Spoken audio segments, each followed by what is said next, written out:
Hey guys, I hope your week has started off pretty good. This Wednesday we start a new series that is called What Matters Most. We're going to ask our students and ourselves the question, what really matters most to us? And we're going to ask a question that if there were somebody that came in and watched us for a week or for a month and they just looked at what we spent our time and attention and energy on, what would they think was the most important thing to us? What mattered most to us by where we spend our time and attention and our energy? We're also going to ask the question, which this would be scary, but what if that same person could read our minds, what we think about, what we hope for, what we dream about, all those things?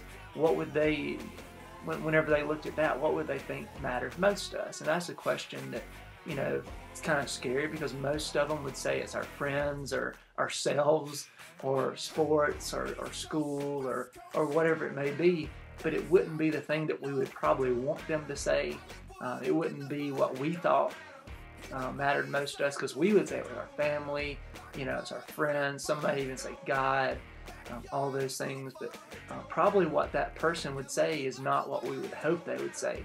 So we're going to really take a step back and kind of dig through all the busyness of life and all the things that are pressing for students' time and our time, and ask the question, what really does matter most? And the bottom line is this: everyone spends eternity somewhere. So bottom line we've used before, but we'll use it again because we want everybody to understand that the only thing that's going to matter 100 years from now is a person's relationship with Jesus Christ. We want this to be very simple, very upfront.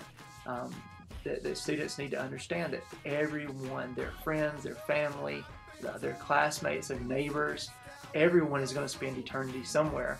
And we're going to look at the story of the rich man and Lazarus, what happened when both of those guys died, and that one went to hell, one went to heaven, and that everyone spends eternity somewhere.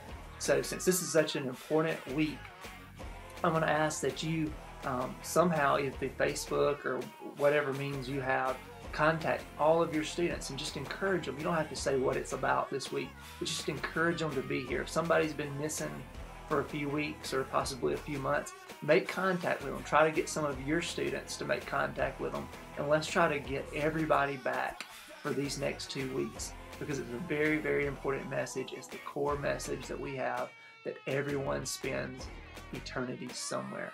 So see you guys Wednesday night. I'm excited.